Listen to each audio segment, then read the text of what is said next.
Hello guys, so good morning. Ayan. It's Friday morning today, 4 o'clock in the morning. Yan.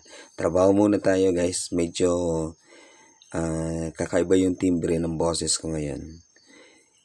Yan, ito ay Epson L121. Just in case na encounter nyo ito. Yan, naka-plug in na siya guys. Plug in, then power on natin. Yun. So, wala. As in, totally walang response. So, walang response yung kanyang printer.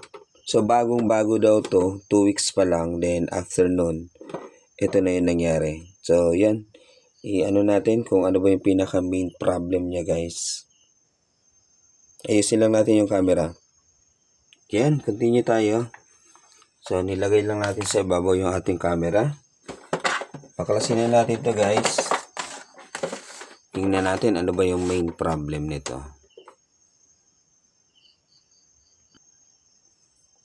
Sige, continue tayo. Buksan na natin to.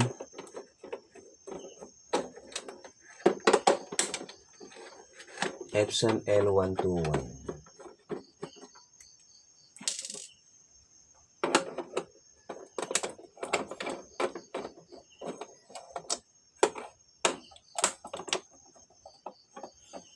Pareho din lang naman to ng Epson L120. Kumbaga, version siya. Epson L120, version niya, version 2 is L121. Sa number lang naman sila nagkaiba, 120 and 121. Pero yung program niya, pareho lang naman. Then yung function niya, pareho lang naman. Yan. Tanggalin natin to. Ganyan lang. Then, ibalik natin yung rubber.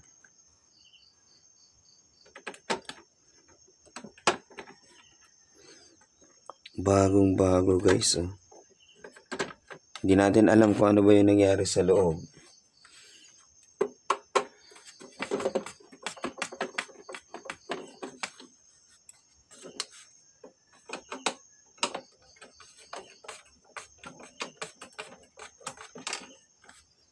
Alright. Yun na. Then, hawakan lang dito.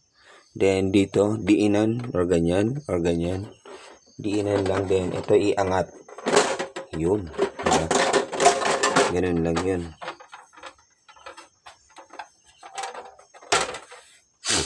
Okay. Bakit nga ba siya no power? Inspect nyo yung baka may nanginat-ngat or or anything. So, kung wala naman, ganito yung gagawin natin. Ito.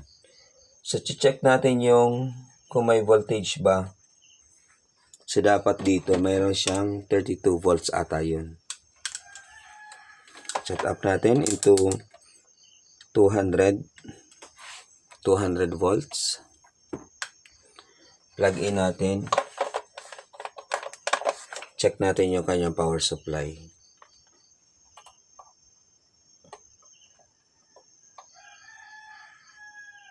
.3 .3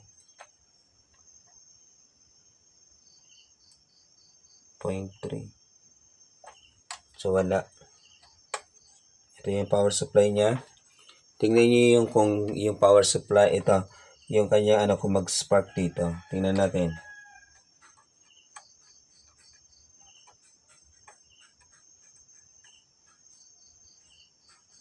So, hindi nag-spark. Walang response.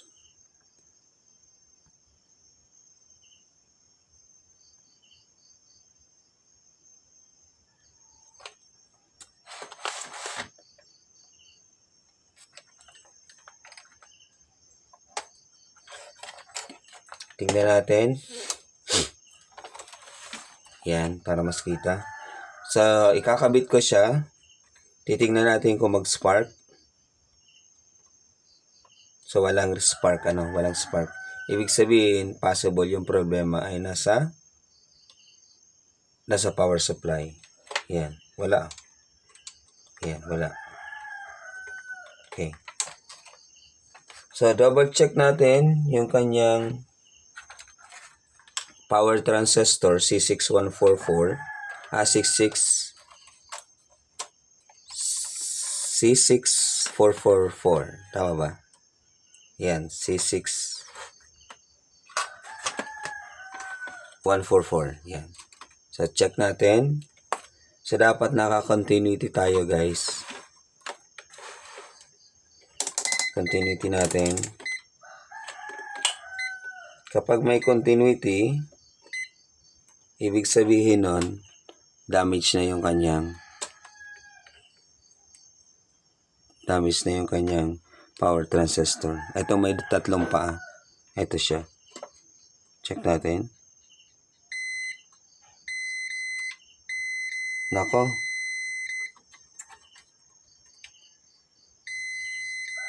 Wala. Nako, paano na to? Parang na-damage ata yung kanyang ano.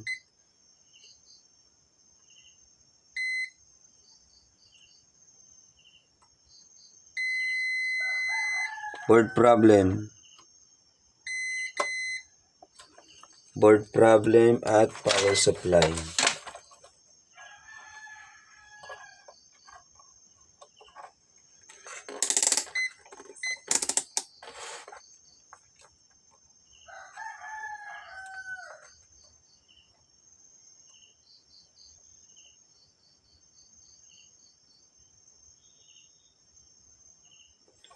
Pati yung power supply na damage. Sige, kuha tayo ng power supply.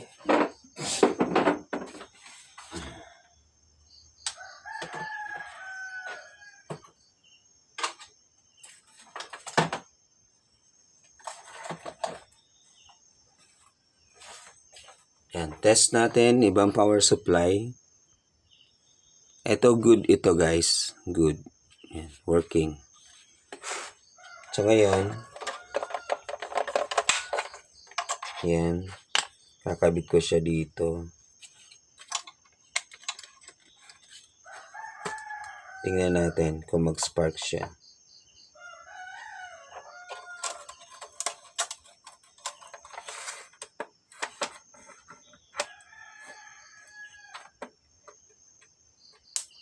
Yun. So nag-spark. Ibig sabihin good yung kanyang power supply. Power on nga natin. Wala. No power talaga. So, dalawa yung problema nito. Board at power supply. So, tingnan natin yung voltage ng power supply na kinabit ko. Hindi ko alam kung ano nangyari. Tingnan natin kung ilan yung voltage niya.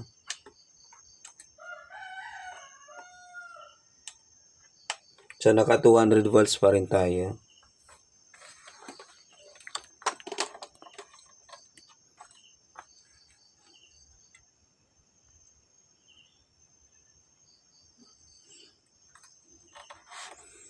Yan, naka 200 volts pa rin tayo. Then, check natin yung kanyang power supply. Ito ang nilagay natin power supply. Tingnan natin. So, mayroon tayong 42. So, dapat yung current na or voltage na present sa kanya ay 42.7. So, 43. No, 42.7, 43. Pero dito sa kanyang dito sa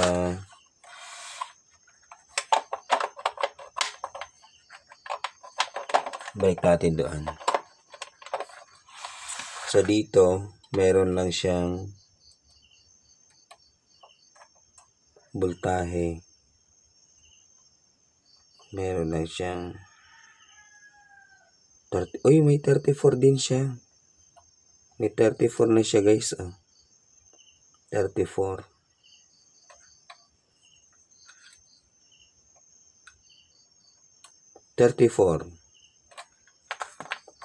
So, 34. Bumaba yung kanyang voltage.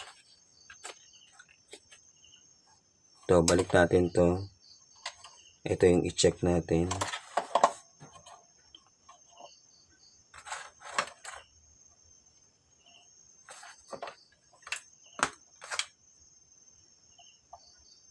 Meron siyang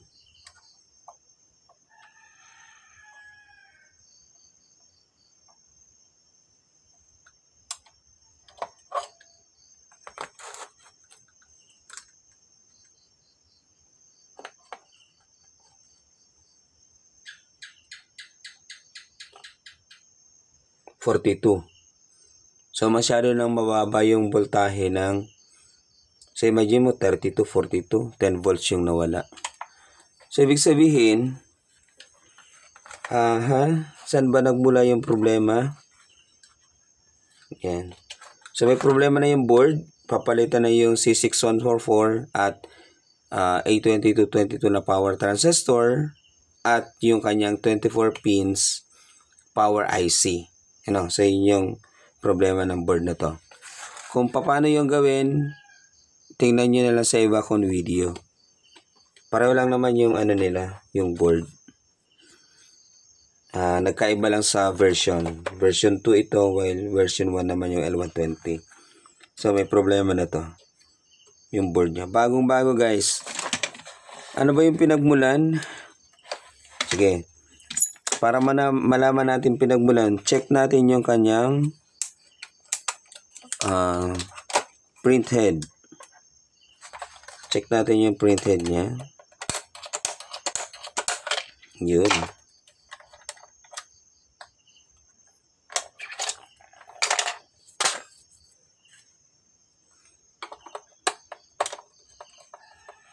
Bago talaga, guys. Tingnan nyo. Ang linis pa, oh.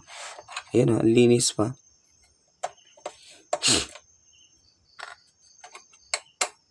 Kapag mga ganito, pwedeng factory defect ito, guys. Defect. Factory defect. Tanggalin natin. Yun. Check natin yung print head niya. Okay naman yung print head. Wala naman sunog. Wala naman. Okay naman siya, guys. So, sa tingin ko, okay yung kanyang print head.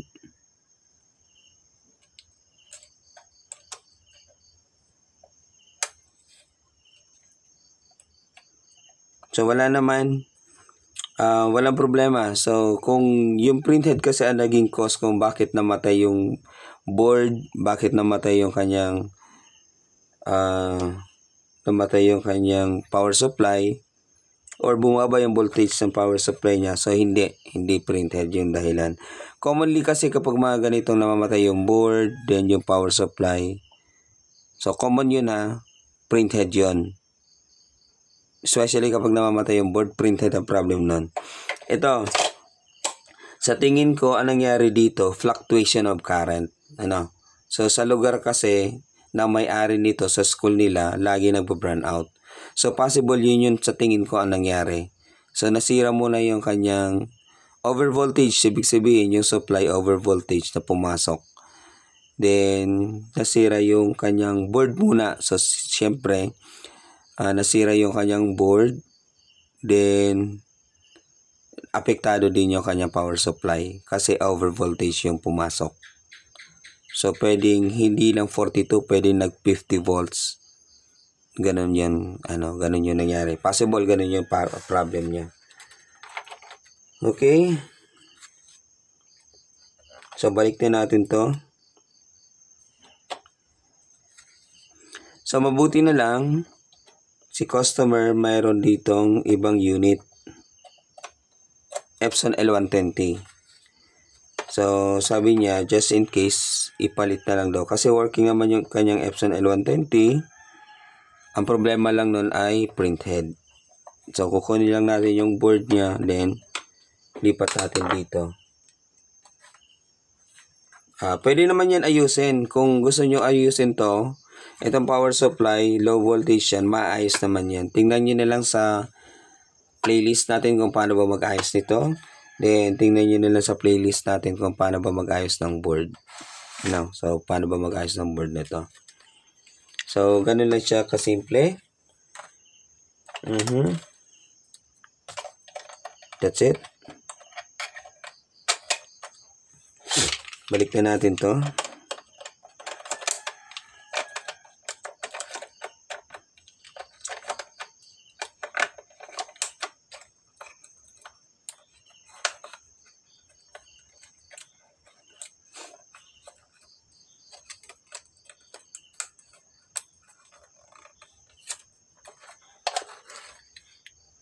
Sige nga.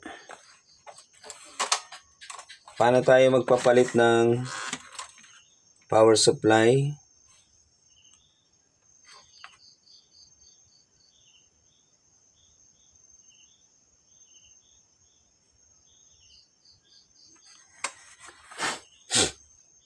Tanggalin muna natin itong tornilyo. Ito yung tornilyo para sa kanyang waste ink pad. Yan, tanggalin natin yung waste ink pad. Yan. Diba, ang linis pa ng waste ink pad niya, oh. Bagong-bago talaga.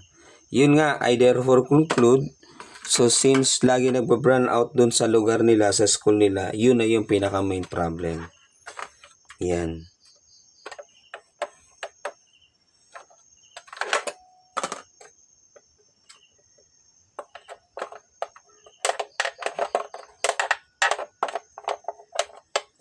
Mababa masyado yung voltahe.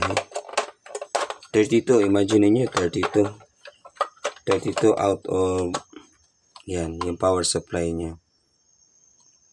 Palitan natin itong good natin na power supply.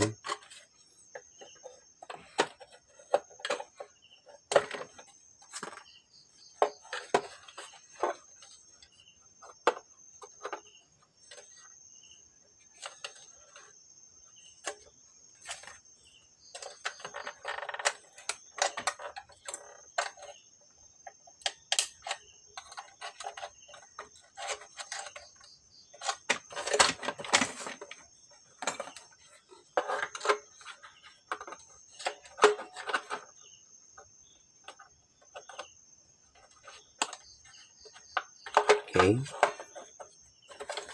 Yan, lagay lang natin dyan. Then, yun. Diba? Dipok-pok lang siya. Then, ito.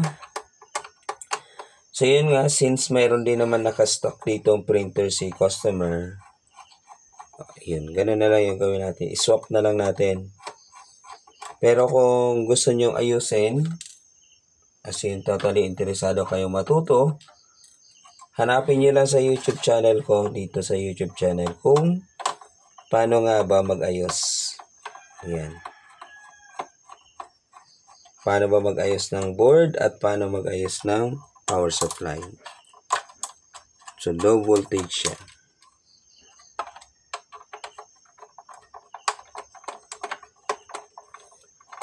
Ang lakas siguro ng ang lakas na kuryente na pumasok. So, yan yung problem kapag lagi nagpa-burn out sa isang lugar.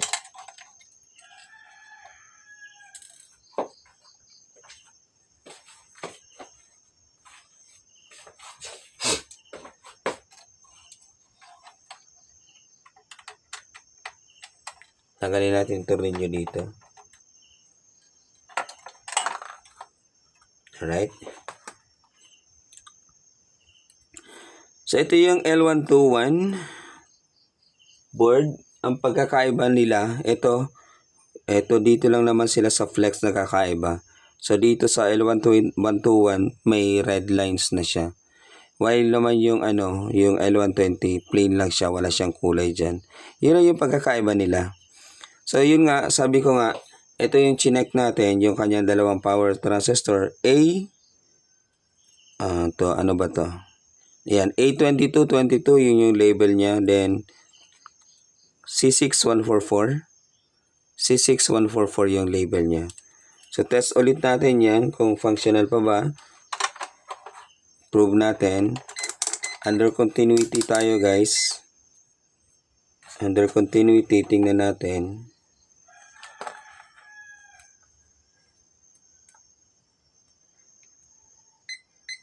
Yun. short siya, di ba? Ganon din sa kabila. Yun. Balik na rin natin yung probe.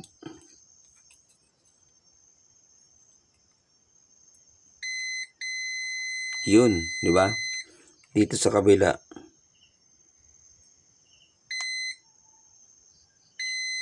Right. Kahit pa ilagay natin yan sa yan. Sa buzzer. Under buzzer.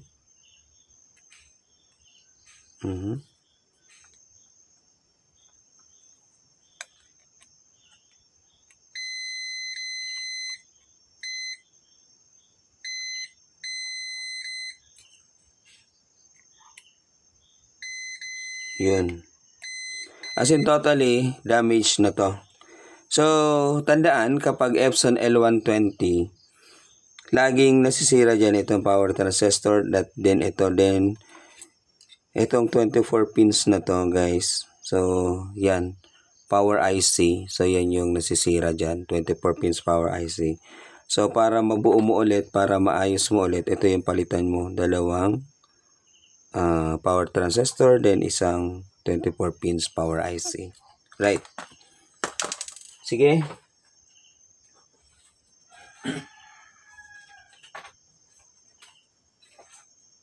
Ito, Epson L121 din, functional siya. Yan.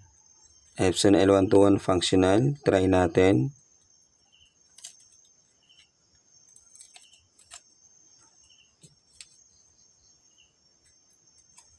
Kabit natin dito.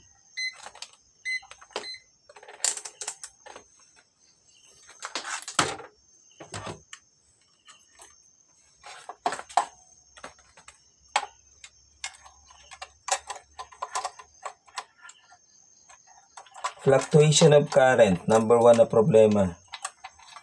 So, hindi kinaya ng board at ng power supply yung overvoltage.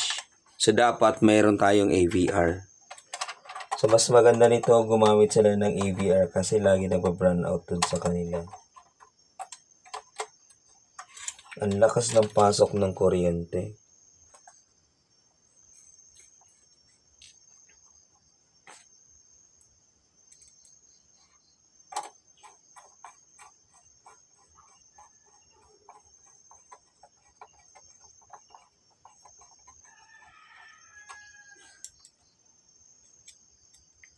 So, hindi ko muna kinuha yung board ng may-ari, yung dati niyang board at dati niyang power supply. Dito muna tayo, medyo magbubungkal pa kasi ako nun. Ito muna nakaano sa atin. Tingnan natin kung working ba to. Of course, mag-work yan. L121. Right? Then dito, lalagay natin dito yung kanyang yan.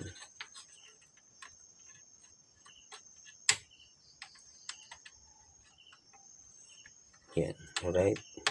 Pakiramdaman nyo guys kasi mayroon niyang lock. Kasi pag hindi nyo yan naipasok sa lock, ang problema niyan, magja-jump. So, another problem yan. Balik natin. Alright. That's it. Sige. Ano muna tayo? Flex cable ng printed. Then, flex cable ng sensor. Then, yung kanyang dynamo, yung wire, balik natin. Then, lagay na natin yung kanyang sa power supply. Alright, balik natin to.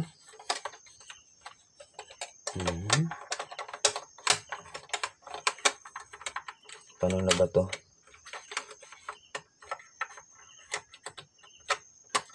Yun. Alright. Then, power cord, balik natin. So, bagong power supply, bagong board. Then, power on natin. Of course, mag-on yan, di ba? Yun. So, nag-move na yung kanyang printhead. So, yung problema niya ay board at power supply. Mare-repair ba yon? Yes, mare-repair yon. Punta na lang kayo sa playlist natin sa printers. Then, hanapin nyo lang yung L120 how to repair logic board. Then, power supply. Yun na nga, I therefore conclude na ang pinakang main problem nag-umpisa sa fluctuation of current, over voltage yung problema. Normal yon, wala tayong magagawa doon sa over voltage na yon. Ang pinakang solution lang sa mga ganong bagay, guys, gamit kayo ng AVR. So yung heavy duty na AVR, hindi yung 350 o yung mumarahing AVR. Wag yun kasi dumadaan lang naman yung kuryente doon.